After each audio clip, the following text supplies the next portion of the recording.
Hey guys, let's get more news about Lakers, but first, don't forget to subscribe to the channel and leave a like. Former LeBron James teammate rips Luka Doncic ahead of playoffs.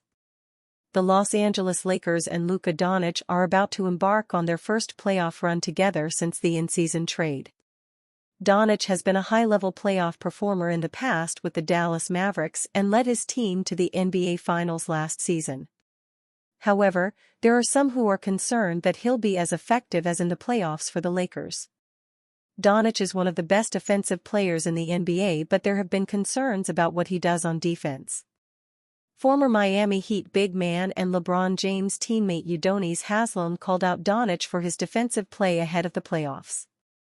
Luka will have to guard somebody, Haslem said on the OG's podcast. At least try. You gotta try, bro. I'm looking at the teams ahead of you, there's nowhere to hide. If you play OKC, there's nowhere to hide. They're gonna put his expletive in action. He's gonna have to guard. You have to expletive guard. Haslem may have forgotten that Doncic beat the Oklahoma City Thunder in the Western Conference Finals last season and he didn't have James as a teammate. Doncic's lack of defensive intensity can hurt the Lakers, but he's such a dominant offensive force that it shouldn't be enough to sink their chances of winning a championship. Lakers head coach J.J. Redick has played a lot of playoff games as a player but never as a coach. Luckily for him, he has players like Doncic and James who have played in hundreds of playoff games. The Lakers face the Minnesota Timberwolves in the first round of the playoffs, and Redick admitted that he's relying on Doncic and assistant coach Greg St. Jean to prep. In my playing career that happened a lot, Redick told reporters. There's regular season and there's playoffs, and oftentimes it's not completely different things, but there are nuances to what teams are trying to do against certain opponents. Greg was on Phoenix last year and got swept by Minnesota. Sorry, Greg. Just stating a fact, so he's got a good level of experience as well. It was literally the thing he said to me as soon as the game was over, so we have a lot of work to do and they're a really good basketball team. The Lakers aren't a perfect team. They lack a high-end center and the depth behind Jackson Hayes is very concerning. That said, they might have the best collection of offensive talent in the NBA. Austin Reeves, James, and Doncic can all create their own shots and are capable of picking up the offensive slack for each if any of the three are struggling. On paper, the Lakers should have a bad defense, but they've actually played quite well in recent months. Los Angeles isn't the favorite to win the championship this year, but they might be the most dangerous team in the playoffs for the top seeds. If James and Doncic are on, it's going to be hard for any team to beat them. Lakers big man Maxi Kleber still has no return timeline from his foot injury.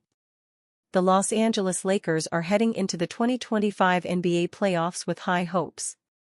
The number 3 seed will have home court advantage in the first round against the Minnesota Timberwolves after finishing the regular season with a 50-32 record.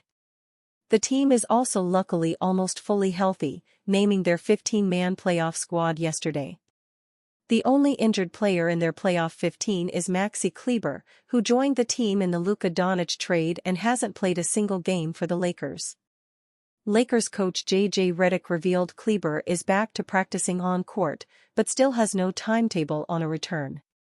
J.J. Redick said Maxi Kleber has begun on-court activity with the group, but there is still no timetable for his return.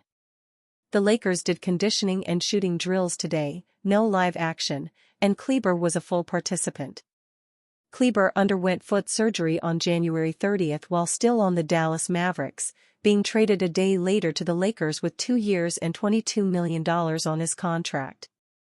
He struggled to stay healthy over recent seasons, playing 114 games out of a total 246 games over the last 4 seasons. When healthy, Kleber can be an impactful but not very productive player. He was averaging 3.0 points, 2.8 rebounds, and 1.3 assists this season with the Mavericks. His box score impact was minimal, but Kleber provided Mavs head coach Jason Kidd with a lot of optionality in his lineups, as Kleber is a great option for a small ball lineup. He's a 7-footer with great mobility on the perimeter and can stretch the floor. The end of his Mavericks tenure was highlighted by him losing minutes to younger centers like Derek Lively II and Daniel Gafford, but still staying in the rotation as a power forward or for specific matchups as a center.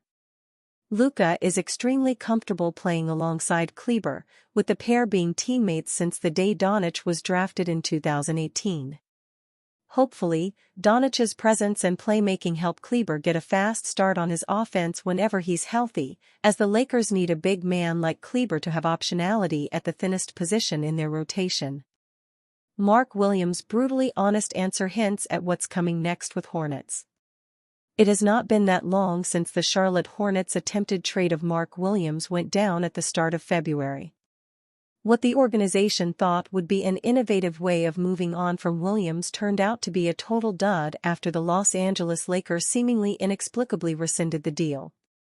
Dalton Knecht had already traveled to Charlotte and completed a practice with the Hornets by the time it was announced the trade would not be completed. A bizarre situation got even stranger when the Lakers revealed that their rationale behind no longer desiring to complete the deal had to do with failing Williams on his physical. This of course led to many questions about Mark's body, and left many questioning if he was truly in good enough shape to be playing. As we would find out, he was always in good shape, and his play since the trade deadline has served to confirm that. Williams has looked much improved since the middle of February, putting up 13 double-doubles and seeming to gain a newfound motivation following the failed trade with the Lakers. On Monday morning, the Hornets hosted exit interviews for each player on the roster, and Williams was present to answer questions with reporters. When asked if he thinks he will be back and if he wants to be back in Charlotte next season, Mark had an interesting response. "Do I think I'll be back? Maybe," Williams said. "I think with that whole situation it's given me a new perspective on understanding it's a business. So I can't say 100% yet, but honestly there's a good chance of that. But like I said, I didn't think I was getting traded the first time." This was a very honest answer that speaks to Mark's full understanding of where he stands with the team. He certainly expects that he will continue to be part of the team's core 4 players, but he also sees the business aspect of running an NBA team more than he perhaps used to. Williams does not expect to be dealt this summer, but he knows that it's an option that's always on the table. The Hornets are in a great position with a healthy Mark Williams operating as their starting center.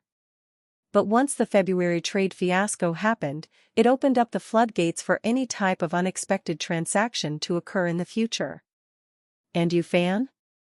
What do you think about Mark Williams' situation? Write to us in the comments.